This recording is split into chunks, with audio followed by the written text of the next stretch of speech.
quick update from inside the garden. I think it's June 1st or something like that. But this is the area, just a reminder, this is the area where I do squash, beans, corn, and sunflowers. It used to be just squash, beans, and corn. I changed the system up to add sunflowers.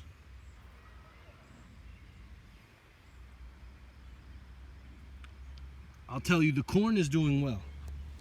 As you can remember, I plant in plots. The corn is doing well. Just as I had intended, I'm getting 5 to 10 growing per plot. More corn there. More corn is there. More corn there.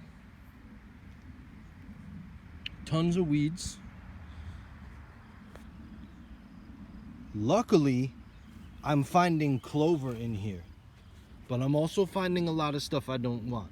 But we'll go over the philosophy of this weed gardening after I get through this. Now, my original intention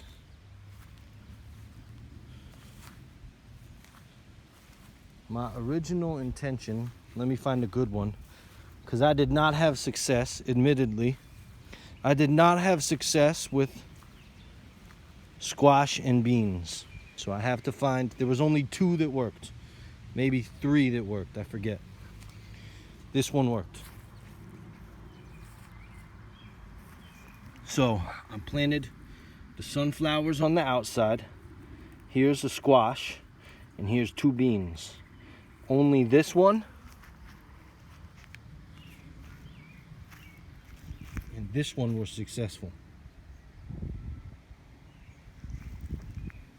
So I ordered some beans. I went to the store and I got some squash. This cost me less than $20. The squash that I wanted from the seed store, they didn't have. So I just said, you know what? I'll just do this. They're started. They're in some type of I don't even open the container. I just put that container right in the ground. So I'll figure out where to put these. So, to show a better explanation of what my goals were, I have this pot here. And what you'll see is 4 sunflowers growing with a bean, 2 beans growing in the center, and then there should have been some squash. But I didn't put squash in this planter, I just put beans. So the idea is, something that I noticed last year messing around with the beans, well, let's back up further. With the Three Sisters gardening, they say to use corn as a support for the beans. But I found that the beans impede the growth of the corn, choke out the stalks. The corn doesn't always grow as fast as the beans, but I noticed that sunflowers do. They grow very fast. So I said, let me try that. And it worked last year. So the theory is that these beans will wrap around the sunflower. This is dual purpose. Okay, sunflowers are notorious for breaking. So I put 4 sunflowers here, and I decided to plant them in a square. There's a saying among survivalism, 2 is 1 and 1 is none. That means if you only have 1 something, you're gonna break it or lose it, so you might as well consider having 0 of it. That's why if you have 2 of them, you're guaranteed to break or lose something, so it's like 2 is 1 and 1 is none. So if I was to plant 3, and I'm almost guaranteed to lose one of these to birds or deer or weather, and it breaks, then I only have 2, and that is not good support. So if I have 4, I can afford to lose 1 and still have 3. Wrap them around, even in high hurricane winds, these won't fall over. So it's 1 unit. That was my goal. And I planted some basil here just because I had some extra basil, didn't know where to put it. And I did that all throughout this garden. I germinated the sunflowers. And I realized that I was overcomplicating things. Okay? This whole system is born from Masanobu Fukuoka.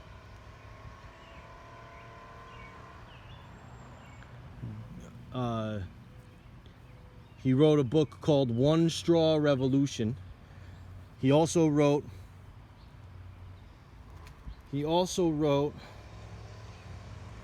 Sowing Seeds in the Desert, and he wrote a third book that I can't remember, and it was Do Nothing Gardening.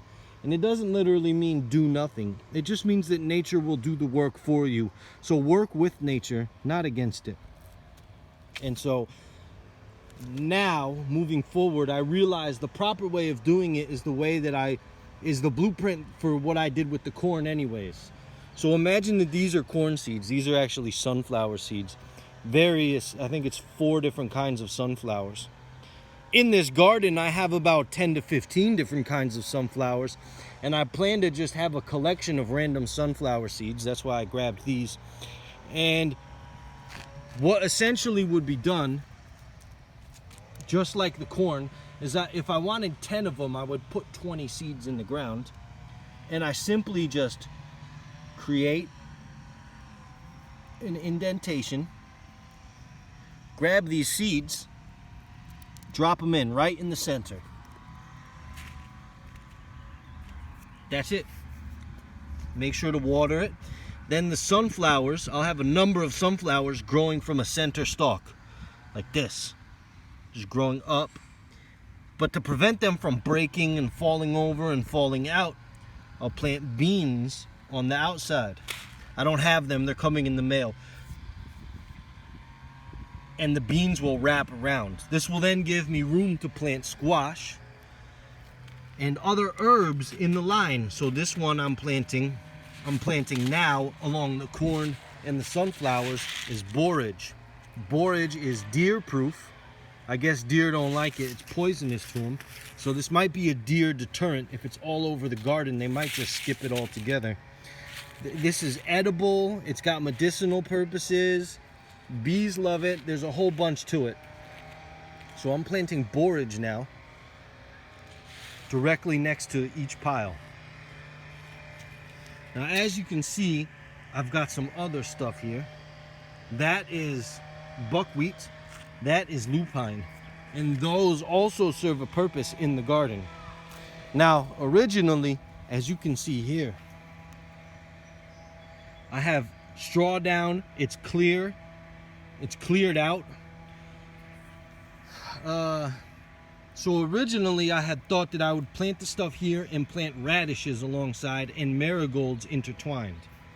I threw that out because I'm looking at the situation I have here, which I'm very pleased with, and I'll explain to you why in a second. So what I've decided to do here, here's the lupine. Lupine is a perennial flower, but it's a nitrogen fixator. In its roots, it deposits tons of nitrogen. So when this thing grows and its root system reaches out, it's gonna fertilize for me. Furthermore, buckwheat is gonna grow. It's tall, it's very open. It doesn't create a lot of shade, but it's got flowers and bees love it. Also, the grains are excellent grains for human consumption. So this system is to maximize food output. That's my goal here. But before I do that, I have to explain to you this buckwheat, and I'm just going based off of memory alone, so don't quote me on it. But buckwheat absorbs a lot of the elements and nutrients that other plants ignore. And then it turns them into bioavailable forms. And when they die, at the end of the season, it fertilizes the ground. So my system will be buckwheat, lupine, buckwheat, going in a line up here. This is what it looks like without the straw. Buckwheat, lupine, buckwheat.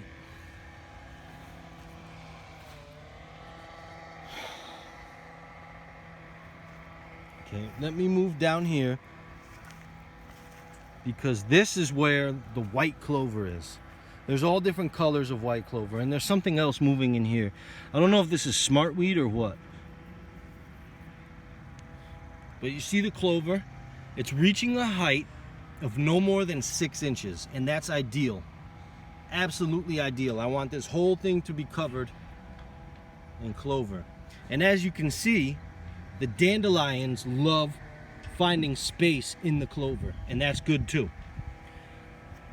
The clover will choke everything out. I recently had to come through here, and there's still some remaining. It's inevitable, but I had to get rid of the mugwort because the mugwort will grow up to my chest and choke everything, even my crops out, and I don't want that.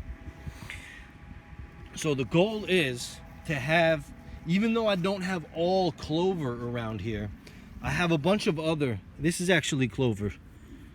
This is, they call it red clover, and the red clover that I have is called crimson clover.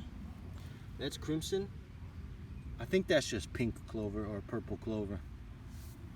So I have all different types of weeds. Some of them I don't know what they are, and I don't have purpose for them.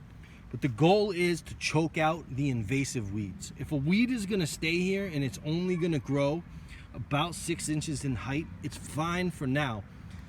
As long as it's choking out the mugwort, that's my goal. I'm never gonna spray this garden to get rid of weeds. I'm just going to select the weeds that I want to be here and give them an advantage in competition to choke out. So here's some mugwort that I gotta get rid of.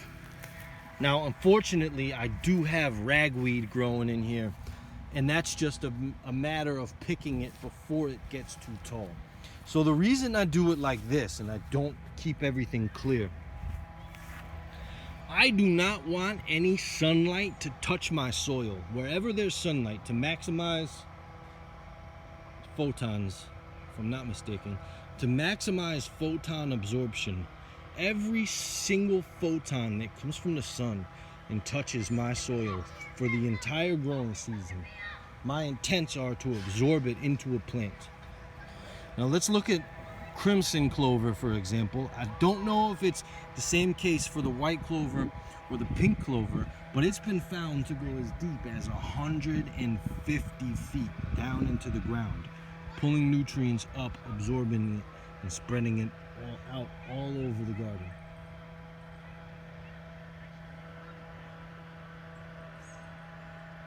That's what Masanobu Fukuoka means when he says, do nothing gardening, nature will work for you. And look at this. This is a volunteer. I don't know what kind of bean this is, but this is a volunteer. This fell at the end of last year and now it's growing. I'm gonna leave it there. I'll make sure that it finds its way over to this. That is a bean, by the way, 100%. You can see the cotyledon right there. See it?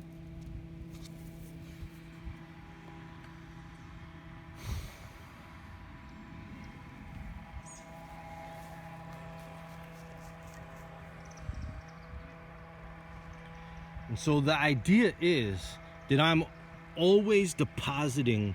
You see people, when I do my fertilizer, I only fertilize once, and I do it, it's made from plants. I only fertilize once a year, and I'll go into depth into this topic.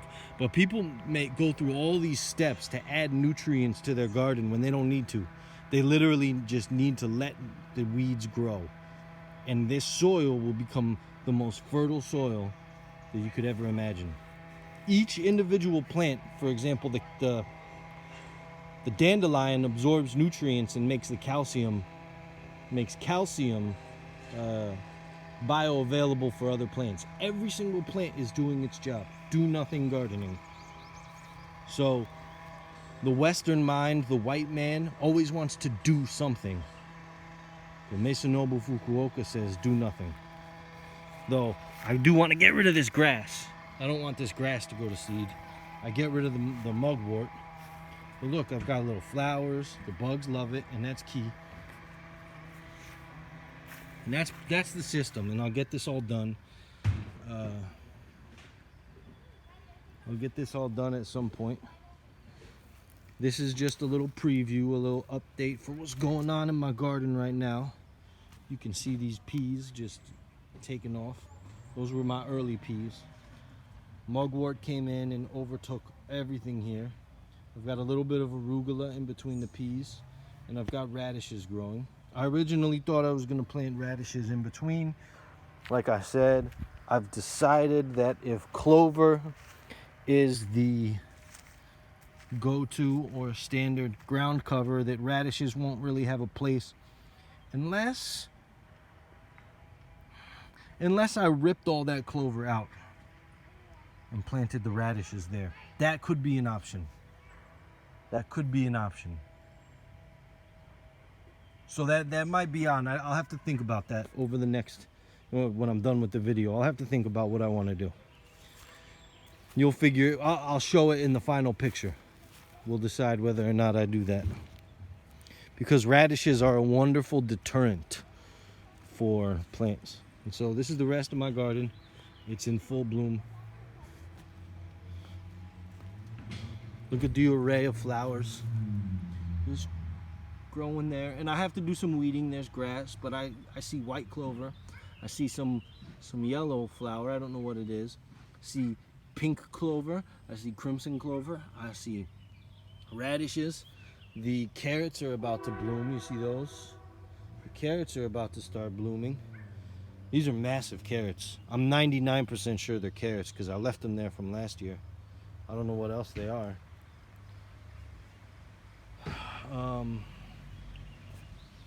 Got my fruit trees. The oregano's about to start blooming. Everything's growing. The beans are popping up. I planted beans all through here. I didn't plant enough sunflowers, that's for sure. But I'm gonna switch up the method for next year. So it's gonna be even easier, even more efficient. Efficiency, so the new method is going to be easier and more efficient.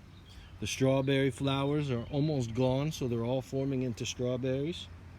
I've planted tomatoes here. Here's my tomato growing amongst the strawberries. And this keeps the soil cool. If the soil stays cool, then, for example, the life of the plants, think of it this way. The plants are up here getting warmed by the sun. But if the water they're absorbing is cool, the life of the plant will last longer. The peas that I have out here, they're not going to last very long because look, they're resting on brick. They're going to die soon. But look, there's a flower. I'm excited. First flowers of the year. So I'm trying this out right here, seeing how long these plants last. Because I did plant peas. I just don't know if it's doing anything. There's peas down there, you see. I'm trying to see if these peas will last throughout the year because their water source is cold. Oh no, look at that, it's a slug.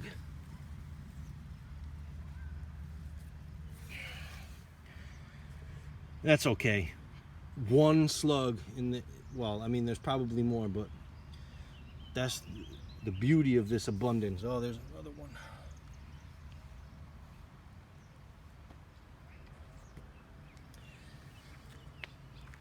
And I planted some hot peppers over here. Oh, I've been working. Trust me, I've been working. Cauliflower, onions, thyme, and chamomile over here.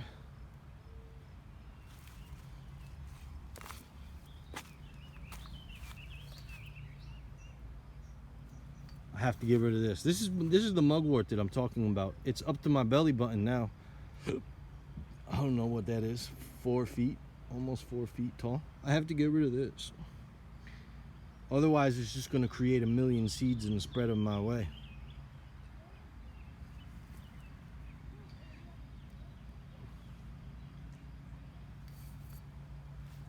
Look at the kids fishing. Those are little kids.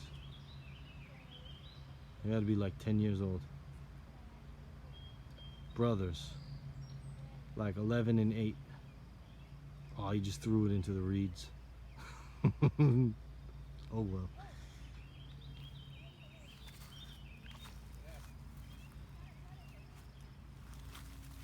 Anyways, I planted some stuff.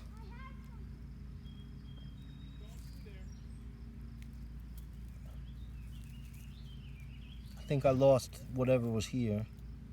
There's somewhere over here. But I planted these.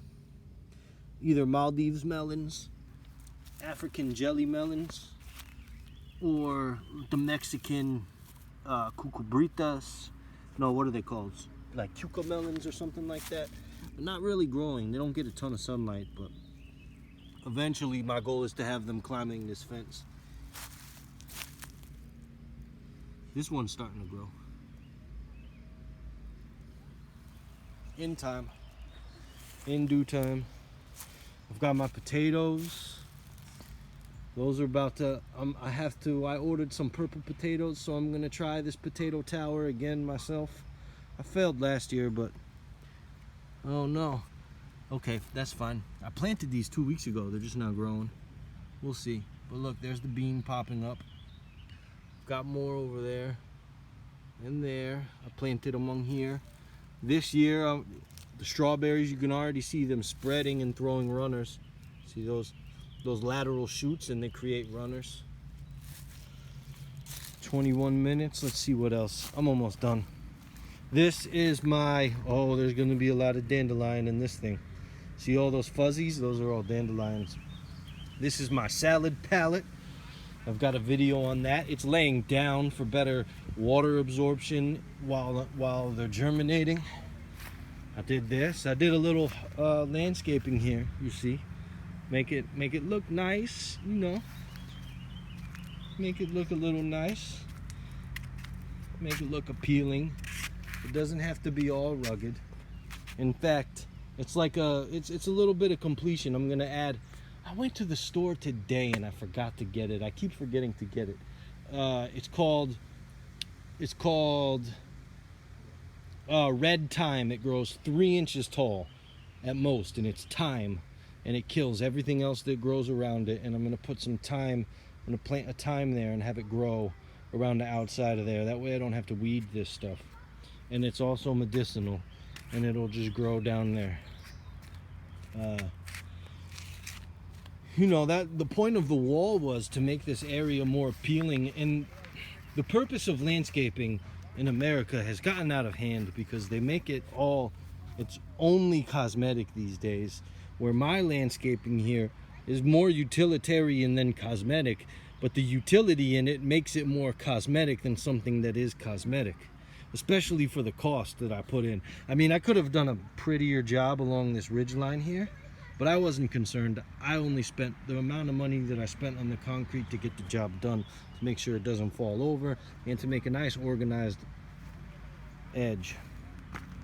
But you see here, that was, I pulled that out of the woods. That was a column of like a stop sign post. I guess the town didn't need it anymore, or a fence post, and I used it for myself. And I went ahead and I added another rock on this wall here. Capped it off, as you can see. I cleared out this area. It used to be stones and a whole bunch of other stuff.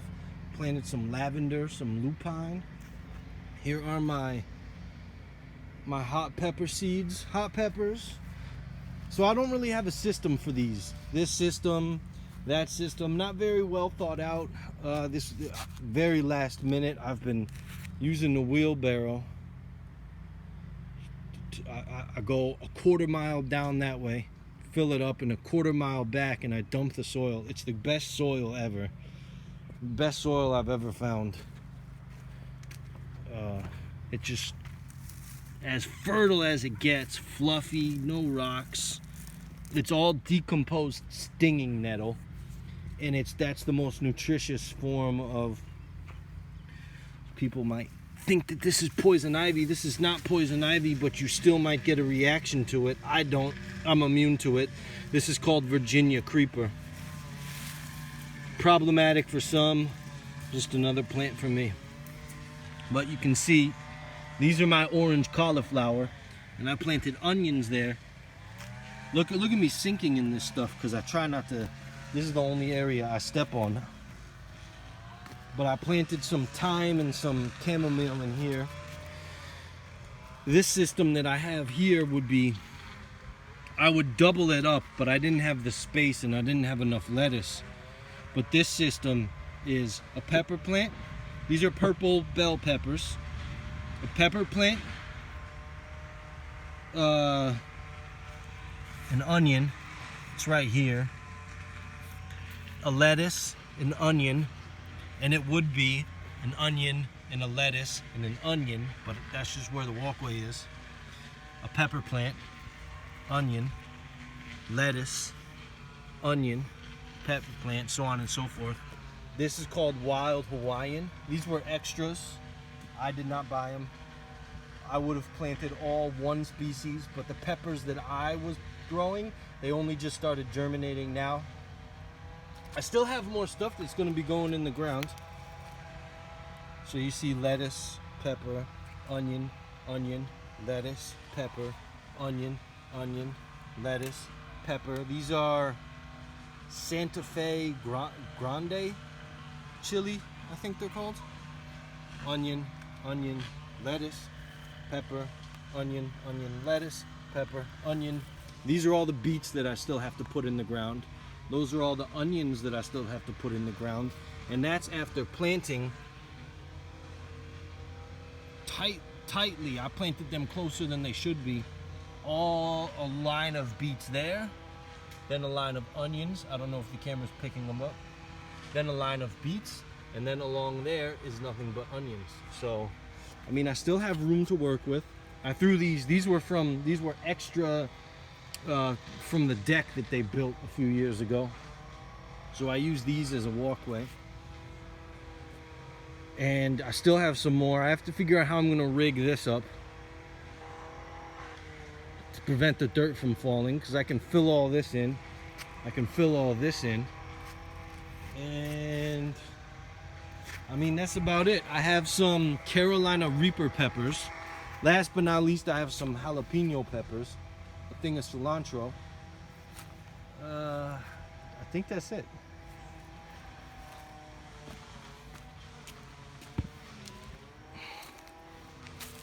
And here are the flowers that are blooming. I don't know what those white flowers are. I have no clue. I don't think they're strawberries. Here's the tulips. They fell down after the rain. But the tulips are here. And when they're deformed, they're very pretty. You can't see them. The coloration. Anyways, this might be chamomile. Not 100% sure. And those are bee balm, and they're just about to get going. And that's my garden. I have to do more weeding and more weeding and more weeding. It's very tedious and could be demoralizing for somebody who's gardening this way and they expect something. So you can see the transition in my garden, right? Very organized and cleared, and it's weird how people want this garden. They want this, but it's just, this is not the way to do it. Hey, Dita. There's no way in. And I gotta go and I gotta weed all that stuff. It's part of it. Once weeding is not a game where you have to do the same amount every year. The more diligence you perform each year, the easier it gets. And so that's it. One last view of the garden. I mean, it's getting there. It's getting there.